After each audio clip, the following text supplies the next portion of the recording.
오늘 말씀은 누가복음 20장 19절에서 47절까지의 말씀입니다. 어제 말씀하고 이어지고 있어요. 누가복음 20장 상반부에서는 예수님은 성전에서 대제사장 그리고 서기관들과 권위에 대한 논쟁을 벌이셨습니다. 종교 지도자들의 입장에서 예수는 참 거슬리는 존재였죠. 무리들의 마음은 사로잡고 있지만 예수가 하는 말, 행동이 이들에게는 용납이 안 되는 거예요. 그리고 자신들을 향해 직격탄을 날릴 때가 너무 많았거든요. 결국 이들은 예수님에게 다가옵니다. 그러고서는 묻는 거예요. 마치 쌓이고 쌓일 대로 쌓였다가 툭 하고 던지는 거예요. 도대체 당신이 무슨 권위로 이런 일을 하느냐? 누가 당신에게 이런 권위를 줬느냐? 지금 따져 묻듯이 다그칩니다. 하지만 예수님은 이들의 질문에 바로 답하지 않으셔요. 오히려 반문을 던집니다. 그리고는 종교 지도자들의 입을 막으시죠. 할 말을 잃게 해요. 여기에 한 가지 더 악한 포도원 농부의 비유를 더하십니다. 이 비유에서 그 악한 농부들이 자신들을 가리킨다는 것을 종교 지도자들이 너무나 쉽게 알 수 있었어요. 그래서 오늘 19절 말씀을 한번 보면 왜 이들이 이렇게 다시 예수에게 나와 질문을 하는지 알 수 있습니다. 19절 말씀 한번 같이 읽어볼게요. 서기관들과 대제사장들이 예수의 이 비유는 자기들을 가리켜 말씀하심인 줄 알고 즉시 잡고자 하되 백성을 두려워하더라. 앞에 비유의 말씀에 정말 이제 화가 난 거예요. 야, 우리를 아주 그냥 우리를 빗대서 하는구나라는 것을 알고 잡고 싶어요. 그런데 백성들, 무리들, 예수를 따르는 이들이 너무 많으니까 어찌할 수 없는 거죠. 눈에 가시 같은 예수를 잡고 싶지만 잡히지는 않고 거기에 수많은 무리들은 오히려 예수를 따르고 있으니 느낀 거예요. 이제 철저한 전략 없이는 이 예수를 잡을 수 없겠구나. 그래서 오늘 새로운 전략을 짜서 실행하는 것입니다. 이제는 종교라고 하는 이 권력이 아니라 정치 권력을 이용하고자 해요. 덫을 놓아서 오히려 정치 권력에 이 예수를 넘기고 싶어 합니다. 당시 총독 빌라도의 통치와 권세 아래에 넘겨줄 명분을 찾기 위해서 결국은 정탐꾼까지 보내고 있어요. 20절 제가 한번 읽어드릴게요. 이에 그들이 엿보다가 예수를 총독의 다스림과 권세 아래에 넘기려 하여 정탐들을 보내어 그들로 스스로 의인인 체하며 예수의 말을 책잡게 하니. 지금 전략을 짠 거예요. 예수 잡을 전략을. 이런 의도를 가지고 오늘 본문에서는 예수님을 덫에 빠뜨리기 위해 논쟁이 될 만한 두 가지 질문을 합니다. 오늘 하나는 세금 논쟁이고요. 또 다른 논쟁은 부활 논쟁인데 이것으로 말씀을 한번 살펴보려고 합니다. 첫 번째는 세상은 강교하게 우리를 공격합니다. 세상이 우리를 공격하는 건 어떻게 보면 너무나 자연스러운 일이에요. 종교 지도자들이 보낸 정탐꾼의 임무는 어떻게 해서든 예수가 총독의 권위에 대항하거나 혹은 가이사의 권위에 반하는 발언이나 행동을 하도록 자극하고 유도하는 거예요. 그래서 범법자로 만드는 게 이들의 목표입니다. 만약에 이것이 안 된다면 최소한 민심이라도 예수로부터 돌려놓는 거예요. 예수 믿을 만한 사람 아니네. 백성들에게 이걸 심어주는 거죠. 이런 점에서 세금에 관한 질문은 예수를 궁지에 몰게 아주 적합한 질문입니다. 로마가 유대에게 징수하는 세금은 황제의 권세를 상징하죠. 너희들은 이 황제, 로마 황제 밑에 있는 거야 라는 것을 세금으로 더욱 분명하게 하고 있어요. 그래서 이들의 지배 아래에 있는 유대인들은 그 권세에 반드시 복종함으로 어떻게 해요? 황제의 통치 아래에 있다라는 것을 알려줍니다. 하지만 지배를 받는 유대인들의 입장에서는 로마 황제에게 세금을 바치는 행위가 마음에 들지 않죠. 로마가 뭔데? 오히려 우리를 어렵게 억압하는 존재잖아요. 거기에다 하나님에 대한 충성과 헌신에 위배된다라고 하는 암묵적인 생각이 있었습니다. 그래서 당시 자국민에게 로마에 바칠 세금을 걷는 세리들, 성경에서 계속 나오잖아요. 세리와 죄인, 세리와 죄인 같이 묶어서 하나의 명사처럼 이렇게 사용되죠. 이들은 정말로 매국노 중에 매국노인 거예요. 어떻게 자국민의 피를 빨아서 이것을 걷어내서 로마 황제에게 바치느냐. 더군다나 하나님을 향해서도 배신자다라고 여겼던 거죠. 이들에게서 있어서 세리는 말도 안 되는 존재인 거예요. 이런 상황에서 22절에서처럼 우리가 가이사에게 세를 바치는 것이 옳습니까? 옳지 않습니까? 라고 질문하는 것은 어떤 선택을 해도 예수가 덫에 빠질 수밖에 없다라는 것을 말합니다. 세금 낼 필요 없어 라고 얘기하면 어때요? 민심은 얻을 수 있지만 세금을 거부한 반역죄로 로마에 고발될 것입니다. 이걸 노리는 거죠. 반면 로마의 황제를 위해서 세금을 내야 해 라고 말하면 이제 예수의 편은 없어지는 거죠. 민심은 사라지는 거죠.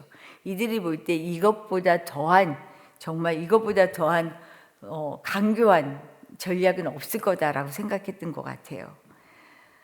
예수님은 그런데 이들의 강교함을 알고 있었습니다. 왜 이 질문을 던지는지를 안 거죠.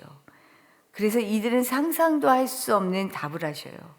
당시 통용되는 데나리온에 가이사의 형상이 그려진 것을 보여주시며 말씀하시죠. 가이사의 것은 가이사에게, 하나님의 것은 하나님께 바치라. 명답 중에 명답이에요. 우리가 상상할 수도 없는 답을 내미신 거죠. 하나님이 창조하신 세상에서 사탄은 끊임없이 우리를 올무에 빠뜨리려 합니다. 왜요? 하나님의 자녀가 되는 것을 원하지 않으니까요. 얼마나 강교하게 우리를 공격하는지 알 수 없습니다. 하나님의 자녀는 하나님의 가치로, 예수의 정신으로 살아가는 거죠. 세상에서는 끊임없이 사탄이 우리를 어떤 식으로 공격해요? 세상의 가치로 살아갈 걸 공격하잖아요. 하나님의 가치가 아니라 세상의 가치로, 돈이 최고야, 이기는 게 최고야, 권력이 최고야, 너만 잘 되면 돼, 다른 사람 볼 거 없어. 끊임없이 우리를 공격해요. 정말 제일 무서운 공격은 공격을 당하면서도 공격인지 모르고 세상에 휩쓸려 사는 것이 아닌가라는 생각이 들어요. 세상이 광야와 같은 것은 세상은 상상 이상으로 치밀하고 교활하게 우리를 공격하기 때문입니다. 살아남아야 되거든요. 이제는 이게 아이들의 학교 생활을 보면 더 무섭게 이렇게 다가오는 것 같아요. 학교가 편안하게 아이들과 만나는 자리가 아니고요. 아이들 사귀는 것도 수없이 계산을 하더라고요. 이러면 애들하고 못 만나는데, 이러면 여기서 왕따 당하는데, 이러면 여기서 애들한테 손가락질. 와, 무서워요, 정말로. 이거 얼마나 힘든 세상을 어려서부터 경험하고 있는 거예요. 그러나 이 공격에 대한 우리의 반응은 어떤가? 어때야 되는가? 사실 세상을 대적하기 위해 이 땅에 있는 것이 아닙니다, 우리는. 교회는 간악한 세상 속에서 하나님의 통치를 구현해내야 하는 일을 맡고 있어요.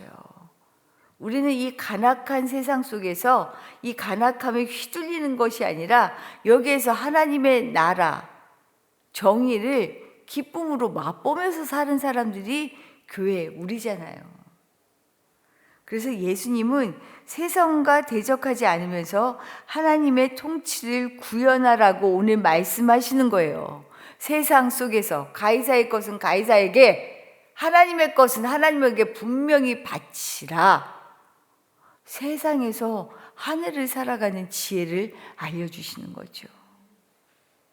이게 우리에게 필요하더라고요. 그러니 우리는 세상의 강교함을 탓하는 데에 시간을 보내기보다는 강교한 세상을 하나님의 말씀으로 덮어나갈 힘과 지혜를 구하며 능력 있는 신자가 되기 위해 힘쓰는 것이 필요하구나라는 것을 다시 한번 깨닫게 됩니다.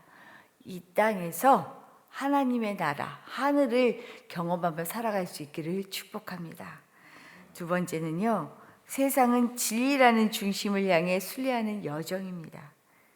중심은 진리예요. 진리를 쫓아가는 거예요. 오늘 두 번째로 사두개인들이 종교 지도자들 사이에 오랫동안 논쟁이 되었던 부활에 관한 질문을 합니다. 바리새파는 부활을 인정하지만 사두개파는 부활을 인정하지 않았죠. 특히 사두개인들이 부활을 인정하지 않은 핵심적인 근거가 오늘 이들이 던지는 질문 속에 있습니다. 모세는 가족의 대가 끊어지는 것을 방지하기 위해서 가족 중에 한 형제가 대를 이을 아들을 낳지 못하고 죽었을 경우에 다른 형제가 죽은 형제의 아내를 취하여 아들을 낳아 그 가문과 기업을 잇게 해주는 규례, 이걸 수홍법이라고 하는데 이것을 명령했어요. 그런데 부활이 있다면 사두개인들이 얘기하는 거예요.